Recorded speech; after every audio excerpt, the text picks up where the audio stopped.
तो आज मैं आप लोग को बताऊंगा क्या सही में जो फॉलन एंजल्स फरिश्ते हमारी धरती पे आ गए थे उन लोग को चेन में बांध के रख दिया गया। ये वीडियो में आप देख लो। तो कहते हैं कि जब इब्लीस मतलब जो शैतान था जिससे लूसीफर भी कहा जाता है, वो जन्नत में रहता था और उसको गिरा दिया था, फेंक दिया गया था क्योंकि वो गॉड की बात नहीं सुन रहा था। उसके साथ बहुत सारे जितने फरिश्ते थे उन लोग सब भी नीचे आ गए थे। और कहते हैं बहुत सारे फरिश्ते लोग कुछ दूसरे फरिश्ते लोग ने चेन में बांध के हमारी धरती पे रख दिए थे, लेकिन आज तक कुछ प्रूफ नहीं मिला था। एक वीडियो रिसेंटली आई है, उसके अंदर आप क्लियरली सुन सकते हो। वो पहले आवाज कर रहा है और फिर उसके बाद चेन की आवाज भी सुनाई देती है।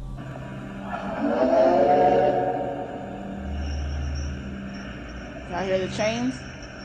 वैसे तो ये वीडियो दरियाए फरात की उन गारों के बारे में है जो हाल ही में फरात के सूखने की वजह से मंजरे आम पर आई हैं। लेकिन उससे पहले मैंने एक शख्स की वीडियो क्लिप चलाई थी जिसको आप में से बहुत सारे लोगों ने यूट्यूब पर जरूर देखा होगा। ये जनाब काफी वायरल होते हैं। इनका नाम सेवेस फुरकान है और ये पूरी दुनिया के सबसे बड़े कॉन्स्पिरेसी थ्योरिस्ट हैं। अरे जरा रुकें, तसल्ली करें, अभी तो इन साहब की और भी बहुत सारी तारीफें करनी हैं। वैसे मैं आपको बता दूं, ये खुद एक एलियन या फिर जिन हैं, क्योंकि इनको हर बात का सिर्फ इल्म नहीं होता बल्कि उसको साबित करने के लिए मुकम्मल दलील होती हैं। और दलील नहीं भी होती तो फिक्र ना करें, फिक्र करने की कोई बात नहीं है। इन साहब की दलीलों की फैक्ट्री है और ये वहाँ से भी दलील बड़ी ही आसानी से छाप लेते हैं। अब चलें जरा सीरियस बात की तरफ रुख करते हैं। इन साहब की बहुत सारी खास चीजें आपको समझ आ जाएंगी। अब इस वीडियो के मुताबिक लूसीफर, इब्लीस या शैतान जिसे खुदा ने जमीन पर फेंका था, उसे फरिश्तों ने चेन में बांधकर कहीं पर कैद कर दिया था। अब इस बंदे ने ये बात बोल तो दी, लेकिन इसने इस बात का कोई हवाला नहीं दिया। और मुझे इस बात का भी पता है कि जनाब के पास इस बात का कोई हवाला मौजूद भी नहीं है। हम सब लोग जानते हैं कि कुरान में या हदीस में ऐसा कुछ भी नहीं है। साथ ही ऐसा कुछ बाइबल में भी मौजूद नहीं है कि शैतान को जमीन पर फेंककर उसको जंजीरों से बंधवाया हो। लेकिन जब आप बुक ऑफ जॉब्स पढ़ते हैं, जिसको अय्यूब की किताब कहते हैं और ये बाइबल की किताबों में से एक है, तो उस किताब में लिखा है जब खुदा पूछता है इब्लीस से कि तुम दुनिया में कैसे आए, तब इब्लीस जवाब देता है कि जमीन पर इधर उधर जाने से और उस पर चलने फिरने से। और अगर आप इसके अलावा बुक ऑफ मैथ्यू पढ़ेंगे तो उसमें लिखा है कि शैतान हजरत ईसा अलैहिस्सलाम के पास आया, उनको लालच देने लगा कि अगर तू मुझको सजदा करे तो मैं तुझे इस दुनिया का बादशाह बना दूंगा।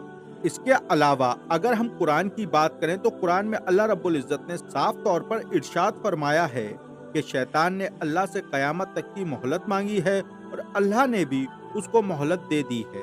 अब इन जनाब फुरकान की ये बात ना तो बाइबल से साबित होती है ना ही कुरान से, तो फिर ये साहब कहाँ से ये बात लेकर आए? तो ये साहब इस बात को बुक ऑफ इनोक से बोल रहे हैं। अब ये बुक ऑफ इनोक क्या है तो मैं आपको बता दूं। इनोक हजरत इदरीस अलैहिस्सलाम को कहते हैं और उनकी किताब को द बुक ऑफ इनोक कहा जाता है। हजरत इदरीस अलैहिस्सलाम हजरत नूह अलैहिस्सलाम के दादा थे और जब ये 365 साल के हुए तो अल्लाह रब्बुल इज्जत ने इनको जिंदा आसमानों पर उठा लिया, जैसा कि हजरत ईसा अलैहिस्सलाम को उठाया है। अब जो हजरत इदरीस अलैहिस्सलाम की किताब थी वो ओल्ड टेस्टिमेंट में थी। फिर हजरत ईसा अलैहिस्सलाम को उठाए जाने के लगभग 350 से 400 साल के बाद इस किताब को बाइबल से बाहर ये कहकर निकाल दिया गया कि इस किताब में ऐसी बहुत सारी चीजें हैं जो यहूदियों और ईसाइयों के हिसाब से सही नहीं हैं और वो उनकी किताब से मैच नहीं करती थीं। इसी वजह से इसको बाइबल से बाहर कर दिया गया। और ऐसी बहुत सारी किताबें हैं जो पहले बाइबल में मौजूद थी लेकिन अब नहीं है। अब जो बुक ऑफ इनोक थी उसकी ज्यादातर बातें उस बारे में थीं जब हजरत आदम अलैहिस्सलाम और अम्मा हव्वा बागे अदन में थे। और इसके अलावा क्रिएशन को लेकर बड़ी छोटी छोटी और बारीक बातें भी इसमें मौजूद थीं। तो यही चीज चैप्टर 10 की आयत नंबर 6 के अंदर खुदा ने राफेल को कहा कि अजाजील के हाथ पांव बांधना और अंधेरे में डाल दो और 2 दहल के सहरा में उसे खोलकर डाल दो। आप यहाँ नोट करें कि उसे यहाँ लूसीफर नहीं कहा जा रहा बल्कि अजाजील कहा जा रहा है, जो इब्लीस का असल नाम है। अगर आप इसके ऊपर की चीजें पढ़ेंगे तो हमें ये भी पता चलेगा कि ये चीज हजरत नूह अलैहिस्सलाम के वक्त में हो रही थी, क्योंकि चैप्टर 9 के अंदर ही जब सारे फरिश्तों को जमीन पर भेजा जाता है। अब ये बात भी वाज़ेह रहे, मैं ईसाइयों का पॉइंट ऑफ व्यू बता रहा हूँ क्योंकि ईसाइयों के मुताबिक ही फरिश्तों को जमीन पर फेंका गया था। यहूदी फॉलन एंजल्स पर यकीन नहीं रखते, वो इब्लीस को आज भी शैतान ही कहते हैं।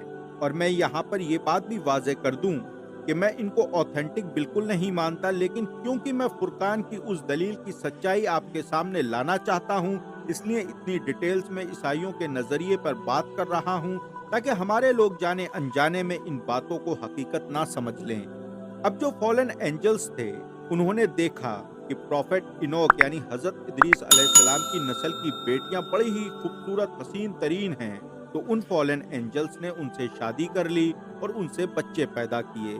उनको जाइंट्स कहा गया, जिन्होंने खूनरेजी की, जिससे खुदा को भी लगा कि मैंने ये क्या कर दिया, मैंने इंसानों को बनाकर कितनी बड़ी गलती कर दी। माज़अल्लाह सुम्मा माज़अल्लाह, ये तसव्वुर है इनका अपने खुदा के बारे में। अब खुदा ने इन्हीं जाइंट्स को खत्म करने के लिए तूफान नूह भेजा, जिस तूफान नूह ने दुनिया की हर चीज को खत्म करके जमीन को पाक कर दिया। अब इसी वजह से कि कहीं अज़ाज़ील ना खत्म हो जाए और बाकी के फॉलन एंजल्स ना खत्म हो जाएं, इसलिए फरिश्ते राफेल के जरिए उन्हें कैद करा दिया गया और फिर एक रेगिस्तान के एरिया में डाल दिया गया। अब मुझे नहीं पता कि ये कौन सी बात हो रही थी, मगर वो एक ऐसी जगह थी जहाँ पर ये लोग सेफ थे।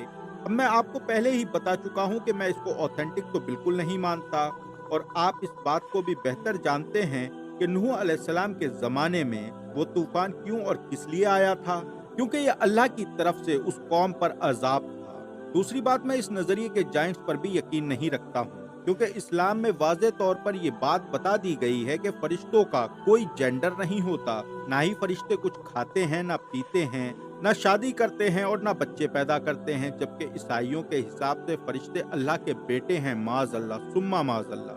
जबकि अल्लाह रब्बुल इज़्ज़त ने कुरान में इसका बड़े वाज़े तौर पर जवाब दिया है कि ना उसको किसी ने पैदा किया और ना उसने किसी को पैदा किया। इसके अलावा सूरह अंबिया के अंदर भी इरशाद है कि ये तो अल्लाह के बाइज्जत बंदे हैं, और कई और भी आयत हैं जहां अल्लाह रब्बुल इज़्ज़त ने इनको जवाब दिया जो ये कहते हैं कि फरिश्ते फीमेल हैं, यानी अल्लाह की बेटियां हैं। माज़अल्लाह सुम्मा माज़अल्लाह। अल्लाह कहता है कि क्या तुम उस वक्त मौजूद थे जब मैंने इनको बनाया? बेशक इनकी गवाही लिख ली जाएगी और हिसाब होगा। हज़रत सईद बिन अल-मुसैब रज़ियल्लाहु ताला अन्हु कहते हैं कि फरिश्ते ना तो खाते हैं, ना पीते हैं, ना शादी करते हैं और ना ही बच्चे, बल्कि कुरान के मुताबिक फरिश्ते हर वक्त अल्लाह की इबादत करते हैं और वो थकते नहीं। अब रही जाइंट्स की बात, तो जाइंट्स तो इस दुनिया में रहे हैं, हम इस बात को तस्लीम करते हैं। जैसे याजूज माजूज, वो भी जाइंट्स थे, मगर आदम की औलाद थे। इसके अलावा हजरत सालेह अलैहिस्सलाम और हूद अलैहिस्सलाम, इनकी हाइट बहुत होती थी, मगर ये भी नस्ल आदम में से ही थे। आप कौम समूद, कौम अद को जानते ही होंगे। अब रहा सवाल इस वीडियो का, तो ये दरियाए फरहद की उन गारों की बताई जा रही है। अब इस वीडियो की भी कोई ऑथेंटिसिटी नहीं है, हो सकता है सरकश जिन्नातों की कोई हरकत हो, या फिर ये वीडियो ही झूठ हो, फेक हो। अब एक ऐसी वीडियो जिसके बारे में ये भी नहीं पता कि ये फेक है या रियल है, आप इतना बड़ा नतीजा कैसे निकाल सकते हैं? अब यूट्यूब पर तो इस तरह की लाखों वीडियो मौजूद हैं जो फेक हैं, तो क्या अब आप हर वीडियो से यही नतीजा निकालना शुरू कर देंगे? मेरे अजीजों, यही असल गुमराही होती है। इसलिए इंसान को पहले गहराई तक जानना चाहिए। ये कोई जीके का सब्जेक्ट तो है नहीं कि कोई भी बात कह दी, चाहे वो गलत हो चाहे सही हो, अगर गलत साबित हो जाए तो क्या? क्योंकि एक मामूली सी चूक भी मुसलमान को गुमराह करके काफिर बना सकती है। इसलिए मेरे भाइयों, व्यूज के लिए ऐसा बिल्कुल भी ना करें, क्योंकि आपका वीडियो देखने वाला कोई एक इंसान भी गुमराह हो गया तो इसका गुनाह आप पर पड़ेगा। और मैं व्यूअर से भी ये कहना चाहता हूँ कि कोई भी चीज यूट्यूब पर देखकर उस पर एकदम यकीन ना कर लें, उसको आगे तक ना पहुँचाएं जब तक आपको उसकी पूरी डिटेल्स ना पता चल जाएं। और डिटेल्स के लिए हदीस है, कुरान है, आप उसको पढ़िए। इसके अलावा तमाम आलिम हैं जिनसे आप उस टॉपिक पर डिस्कस कर सकते हैं, जानकारी हासिल कर सकते हैं। और जब आपको मुकम्मल तौर पर ये यकीन हो जाए कि ये जानकारी 100% सही है, तब उसको शेयर कीजिए, तब उसको लोगों तक पहुंचाइए। नहीं तो आप उसको बिल्कुल भी आगे फॉरवर्ड ना करें, क्योंकि एक छोटी सी चूक भी आपको गुमराह कर सकती है। तो दोस्तों, ये वीडियो मैंने इसीलिए बनाया था और उम्मीद करता हूं कि आज का वीडियो आप लोगों को पसंद आया होगा। अगर वीडियो पसंद आया हो तो वीडियो को लाइक करें, कमेंट करें और ज़्यादा से ज़्यादा लोगों को शेयर करें, ताकि उन लोगों को भी ये बात पता चल जाए कि हर चीज़ यूट्यूब पर या सोशल मीडिया पर दिखने वाली सच नहीं होती। आज के वीडियो में बस इतना ही, फिर मिलते हैं अगले वीडियो में। तब तक के लिए अपना बहुत सारा ख्याल रखें। अल्लाह हाफिज़, अस्सलाम वालेकुम।